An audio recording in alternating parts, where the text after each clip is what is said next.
The scent of rosemary and garlic filled our kitchen as I stirred the sauce, my grandmother's recipe of familiar comfort on an unfamiliar evening. Something felt off, like a painting hung slightly crooked. I'm Tessa, and until tonight, I thought I knew every detail of my life's careful composition. Ryan's voice drifted up from his home office downstairs, a low murmur that wouldn't normally catch my attention.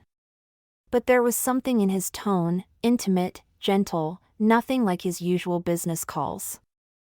I miss you too, Chloe. We'll figure something out soon. The wooden spoon slipped from my fingers, clattering against the pot's edge. Chloe.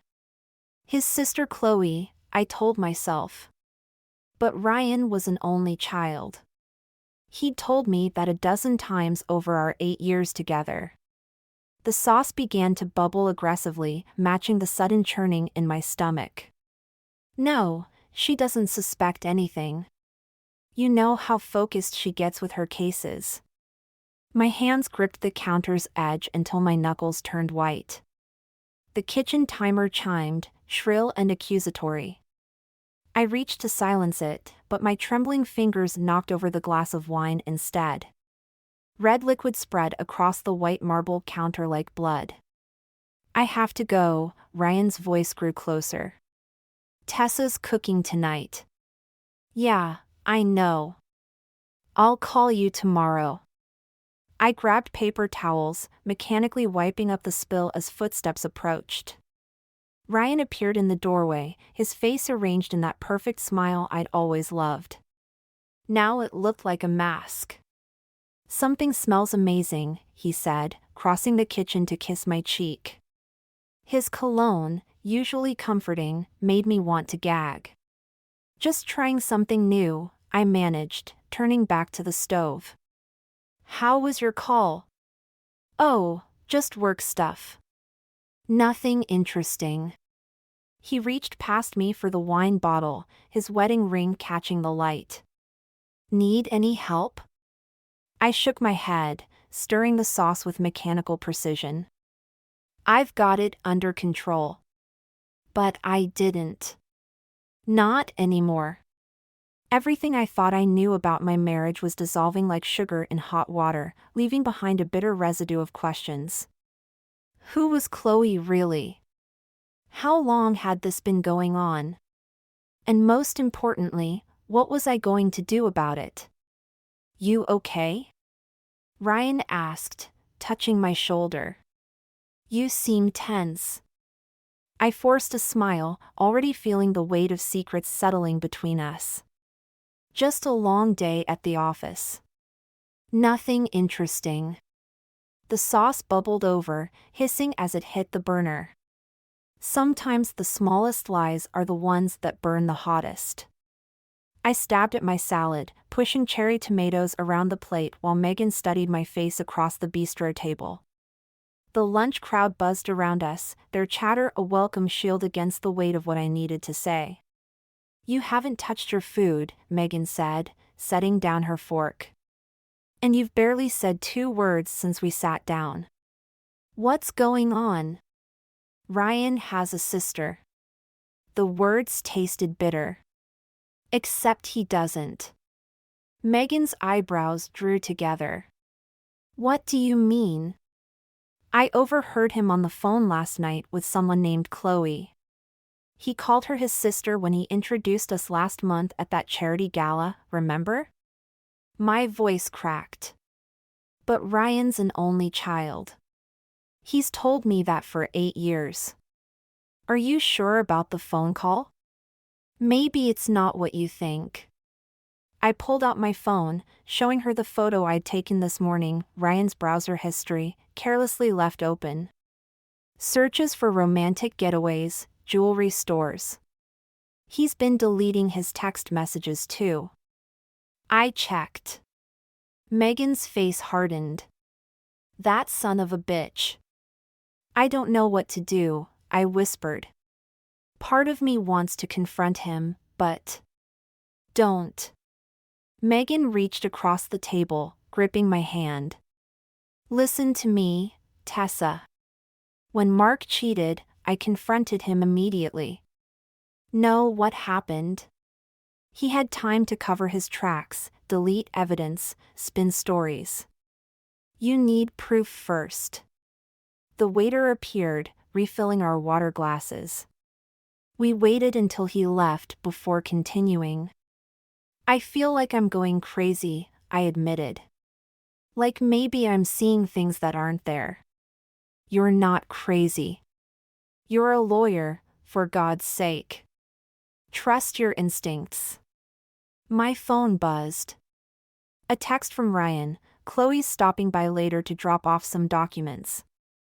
Hope that's okay. My stomach lurched. Megan read the message over my shoulder and swore under her breath. Perfect timing, she said. Watch them together. Really watch. You'll see what you need to see. I nodded, my appetite completely gone now. I should head back to the office. Tessa. Megan's voice stopped me as I gathered my things. Whatever you find out, remember, this is about them, not you. Their choices, their lies. Not your fault. 4 hours later, I pulled into my driveway. 2 cars were parked out front, Ryan's Mercedes and a sleek black BMW I recognized as Chloe's. Through the living room window, I could see them sitting close on the couch, heads bent together over some papers. As I watched, Ryan reached out and tucked a strand of hair behind Chloe's ear, his fingers lingering longer than any brother's should. My hands trembled as I turned off the engine. Time to put on a show. David's office smelled like old coffee and resignation. The private investigator spread photos across his desk while I sat rigid in a chair that had seen better decades. Each image felt like another nail in my marriage's coffin. Chloe Matthews, David said, tapping one photo. Except that wasn't always her name. She's changed it 3 times in the past decade. Been involved in 2 different fraud cases, both settled out of court. My throat tightened. And her connection to Ryan? Goes back further than you'd think. He slid forward a photograph that made my stomach drop. Ryan and Chloe, much younger, wrapped around each other at what looked like a college party. University of Pennsylvania, class of 2005. They were together for 2 years before he met you. The timeline crashed through my carefully constructed reality. He told me they met through work last year. There's more. David's voice softened. Monthly payments from his private account to hers. Started 3 months after your wedding. My fingers curled into fists. How much? $5,000. Every month. Like clockwork. The room tilted slightly. I forced myself to breathe, to think like the lawyer I was. What's your theory? Blackmail, maybe. Or. He hesitated. Say it. Could be maintaining a relationship. These photos were taken last week. More images appeared, Ryan and Chloe entering a hotel, emerging hours later. His hand on her lower back. Her lipstick slightly smeared. My phone buzzed. Ryan, working late tonight. Don't wait up. I showed David the message. He checked his watch, then picked up his phone. My guy's watching them now. Want to know where your husband really is? Did I? The answer should have been harder. Yes. 10 minutes later, we pulled up outside Le Petit Bistro. Through the window, I could see them, Ryan and Chloe, at a corner table, their fingers intertwined over white tablecloth. He was wearing the tie I'd given him for our anniversary. You don't have to watch this, David said quietly. Yes, I do. My voice sounded strange, distant. I need to see it all. Ryan leaned forward, brushing his lips against Chloe's knuckles. She smiled, that perfect practice smile I'd seen so many times at our dinner table. My stomach lurched. I've seen enough, I said, turning away. What's your retainer for a long-term investigation? David studied me carefully. You're not planning to just divorce him, are you? No. The word felt like freedom. I want everything. Every secret, every lie, every skeleton in their closets. I want to understand exactly what I'm dealing with before I make my move. That kind of investigation takes time. And money. I pulled out my checkbook, the one Ryan didn't know about. I've got both. The Morrison case files blurred before my eyes as I sat in my corner office, pretending to work. 3 weeks of surveillance photos from David lay hidden in my bottom drawer, each one more damning than the last. My phone buzzed with another update, Ryan and Chloe entering a jewelry store on Fifth Avenue. A knock at my door made me flinch. Come in. My assistant Sarah entered, concern etched on her face. The partners want to see you. Something about the Morrison deposition? Right. The deposition I'd completely botched yesterday, too distracted by the photo of Ryan kissing Chloe in his car outside our favorite restaurant. The managing partner's office felt like a courtroom. 3 stern faces watched me take a seat. Tessa, Richard began, you've missed crucial deadlines. The Morrison deposition was unprecedented, and not in a good way.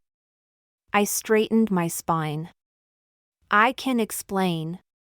You asked the same question 4 times, Barbara cut in. The opposing counsel nearly called for sanctions. My phone buzzed again. I ignored it, but couldn't ignore the weight of David's latest report, joint bank accounts, property purchases. A life insurance policy with Chloe as the beneficiary. We're putting Johnson on the Morrison case, Richard said. And we need to discuss your partnership track.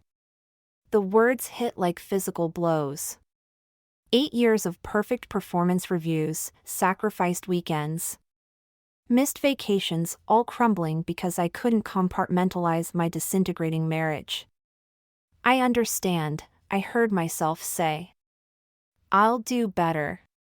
Back in my office, I finally checked David's message. A photo of Ryan and Chloe leaving the jewelry store, her hand adorned with something that caught the sunlight. Below it, a simple text, found the receipts. He's been buying her jewelry for years. Same account he uses for your anniversary gifts. Something snapped. I grabbed my purse and coat, ignoring Sarah's questions as I headed for the elevator. The drive to our house passed in a blur. I used my key slowly, quietly, hearing voices from upstairs, our bedroom.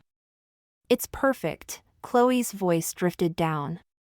Just like you promised. Only the best for you, Ryan replied. Always has been.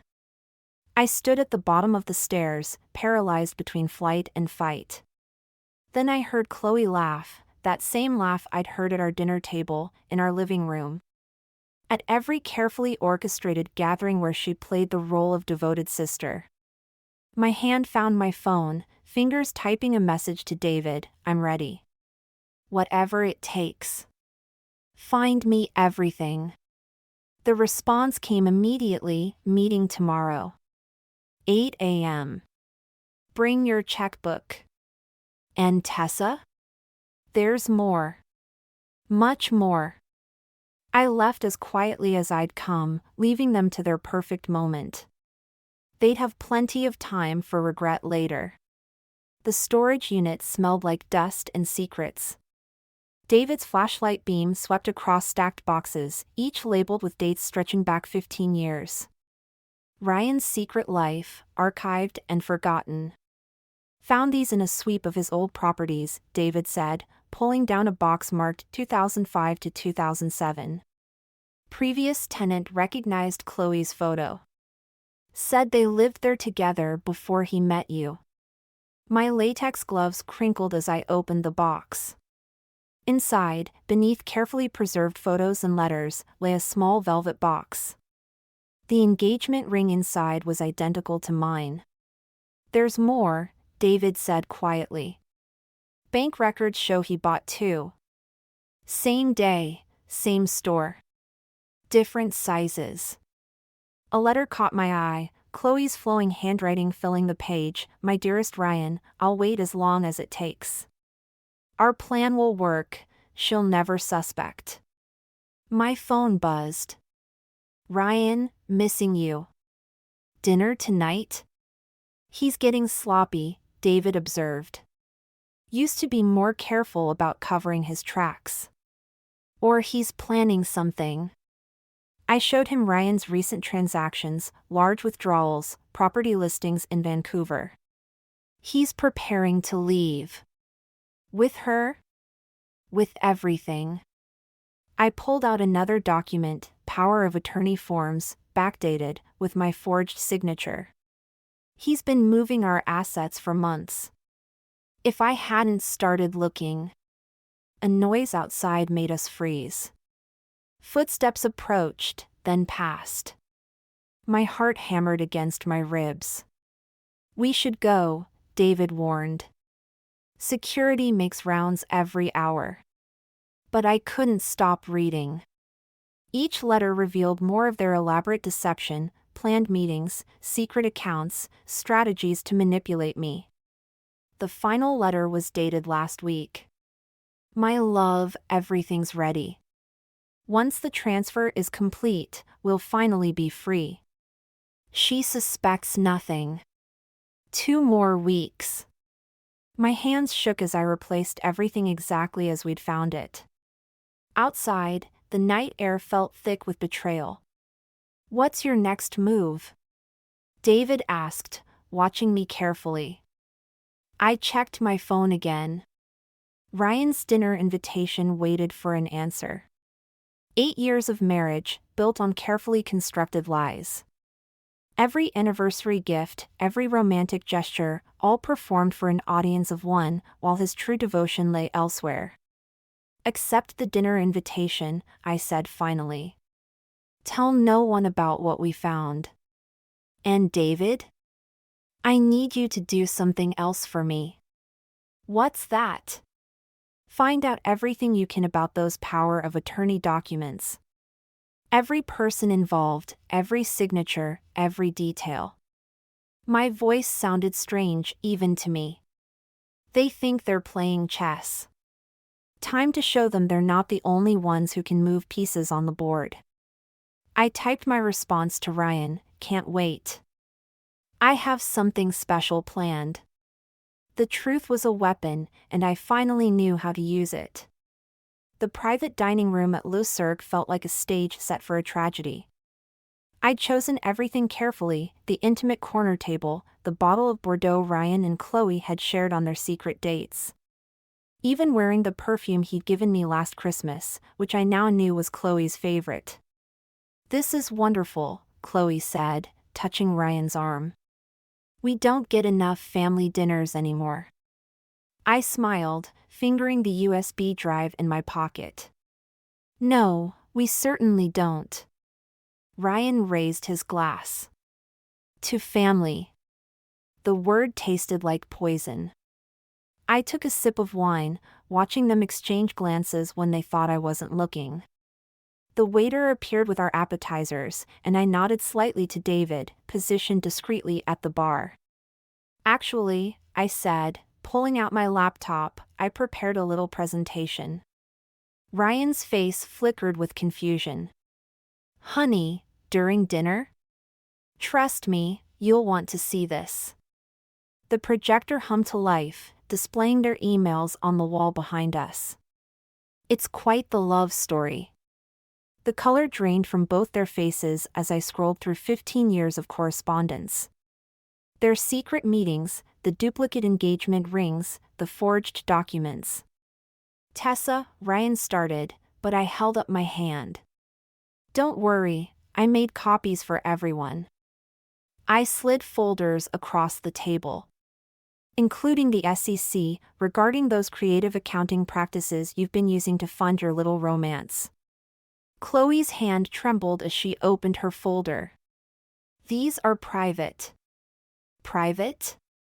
Like the power of attorney forms with my forged signature? My voice remained steady, even as my heart raced.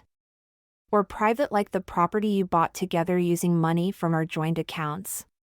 Ryan's charm evaporated, replaced by something darker. You had no right. I had every right. I stood, my chair scraping against the floor. But here's what's fascinating. While investigating you two, I discovered something even you don't know, Chloe. She froze, wine glass halfway to her lips. Tell him about Denver, I said softly. About the other man you're planning to flee with. The one you've been sending Ryan's money to for months. Ryan's head snapped toward her. What? She doesn't love you, Ryan. Never did. You were just another mark in a long con. I gathered my things, watching their perfectly constructed world crumble. The SEC will be in touch. Oh, and Ryan? I've frozen all our accounts. Good luck with those Vancouver plans. I walked out, legs shaking, leaving them to their destroyed futures. In the lobby, David waited with concern in his eyes. You okay? I wasn't. Nothing about this was okay. 8 years of memories were now tainted, corrupted by lies. But I'd survived. I'd fought back. Take me home, I said quietly. I need to pack. The knock at my hotel door came at midnight. I knew who it was before I opened it. Chloe stood there, mascara streaked down her face, looking nothing like the polished manipulator I'd come to know. He's going to kill himself. I leaned against the doorframe. That's not my problem anymore. Please. She thrust her phone at me. Ryan's message glowed on the screen, I've lost everything. I can't live with what I've done. Funny how consequences work, isn't it? You don't understand. Her composure cracked. The SEC investigation, they'll find things. Things even you don't know about. I let the silence stretch, watching her squirm. He's at the bridge, she finally said. The one where you two got engaged. Where we got engaged while you watched from your car. The words hit their mark. She flinched. David showed me the photos. You were there that night, weren't you? Making sure your plan stayed on track. I never meant. Save it. I grabbed my coat. Which things will the SEC find, Chloe? The offshore accounts? The identity theft? Or the other men you've done this to?